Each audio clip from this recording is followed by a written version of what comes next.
Costa heranlah, Pantai Costa heranlah, ya api Pantai Costa heranlah, ya api Pantai Costa heranlah.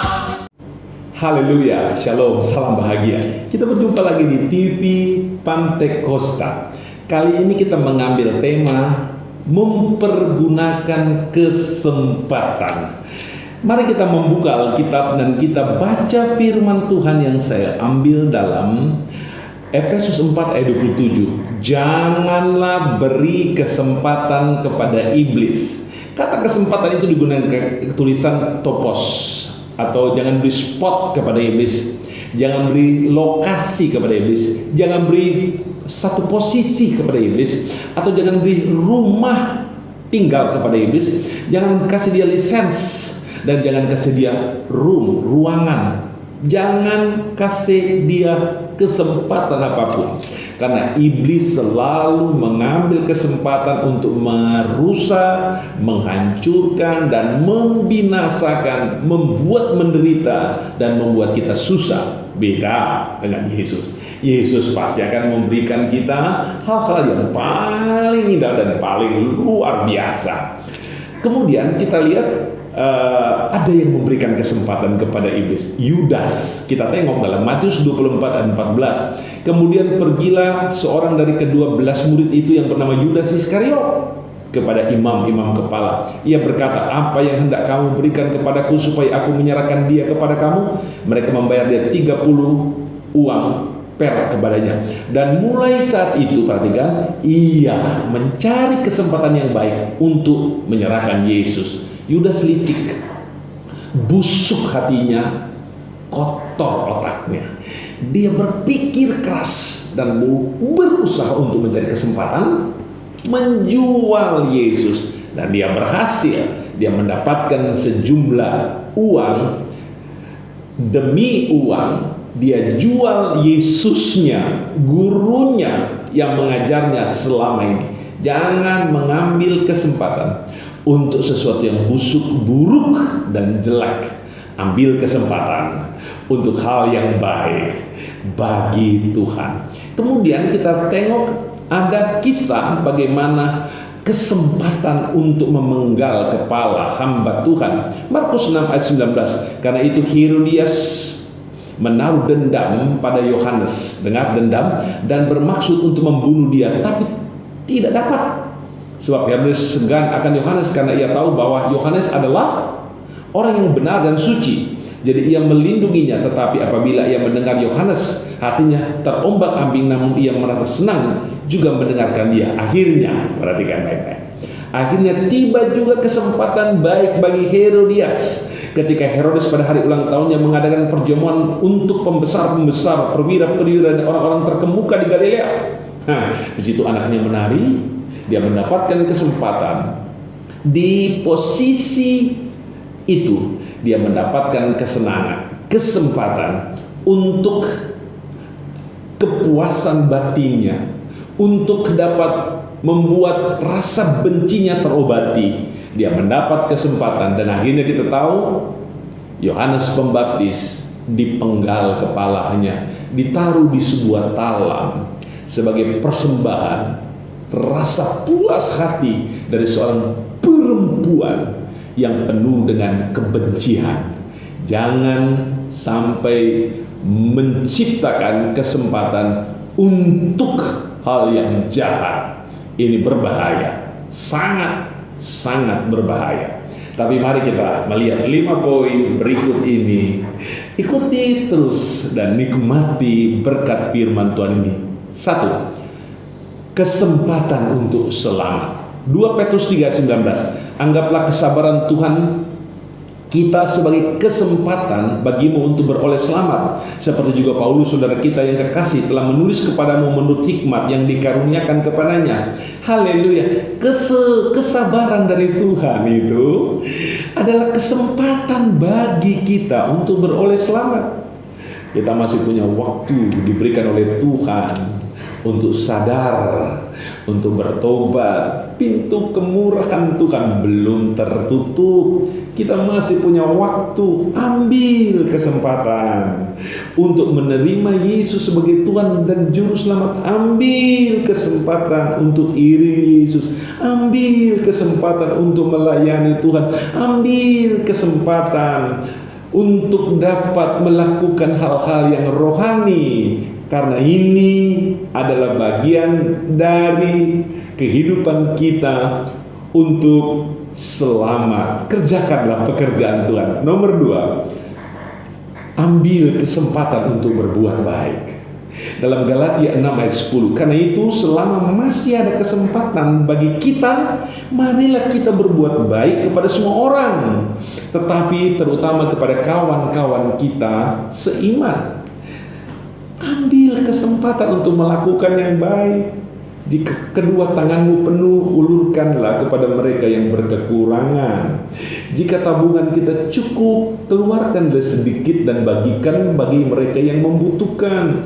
Ada hamba Tuhan di perintisan, ada anggota jemaat yang membutuhkan uluran tangan. Ayo, lakukan yang baik. Ini kesempatan. Ada yang menilai, ada yang melihat kita. Ketika kita melakukan ini, Tuhan disukacitakan. Ambil kesempatan untuk berbuat baik, karena tidak banyak orang ingin melakukan yang baik. Cuma orang-orang yang penuh dengan kasih dan kemurahan yang ingin dan rindu melakukan yang baik. Nomor 3, gunakan kesempatan untuk bersaksi.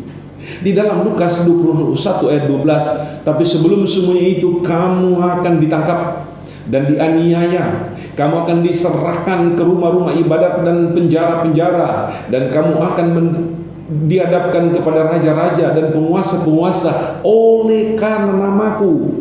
Hal itu akan menjadi kesempatan bagimu untuk bersaksi. Para rasul telah memberikan contoh. Ketika mereka berhadapan dengan penguasa-penguasa agama, mereka bersaksi. Ketika mereka berhadapan dengan penguasa-penguasa negara, mereka bersaksi. Ketika mereka berada di dalam penjara, mereka bersaksi. Dalam kondisi yang paling sulit, mereka mengambil kesempatan untuk bersaksi. Apa yang mereka saksikan? Mereka saksikan tentang Injil Yesus Kristus. Mereka saksikan tentang siapa Yesus, kuasanya, kasihnya, berkatnya, dan firman-Nya lah yang mereka saksikan. Gunakan waktu kita untuk bersaksi, apalagi kita dalam keadaan damai, dalam keadaan baik. Alangkah indahnya kalau kita bersaksi tentang Yesus. Haleluya. Yang keempat, kesempatan. Gunakan kesempatan untuk menginjil. Haleluya. Berita yang paling agung, mulia, dan sempurna ialah berita Injil, karena ini menyangkut surga. Ini terkait langsung dengan Yesus.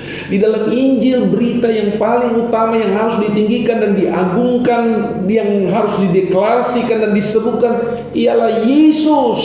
Puji Tuhan. Dalam Kisah 16 ayat 9, pada malam harinya tampaklah oleh Paulus suatu penglihatan. Ada seorang Makedonia berdiri di situ dan berseru kepadanya, katanya, menyeberanglah kemari dan tolonglah kami. Ayat 10. Setelah Paulus melihat penglihatan itu, segeralah kami mencari kesempatan untuk berangkat ke Makedonia, karena dari penglihatan itu kami menarik kesimpulan bahwa Allah telah memanggil kami untuk memberitakan Injil kepada orang-orang di sana.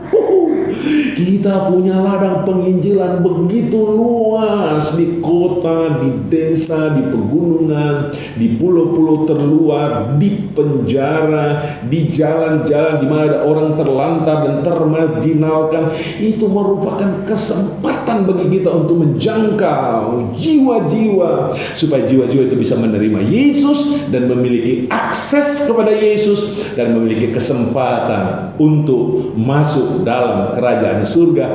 Jangan sampai abaikan ini. Tugas Kristen, tugas orang percaya menjadi pemberita firman Tuhan. Yang terakhir, kesempatan untuk melayani. Haleluya. Di dalam kehidupan kita ada DNA melayani.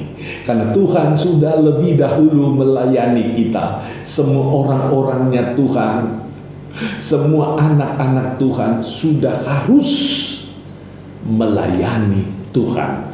Dalam 1 Korintus 16 ayat 8, tetapi aku akan tinggal di Efesus sampai hari raya Pantekosta, sebab di sini banyak kesempatan bagiku untuk mengerjakan pekerjaan yang besar dan penting. Sekalipun ada banyak penentang, ada kesempatan untuk mengerjakan pekerjaan Tuhan walaupun ada banyak penentang.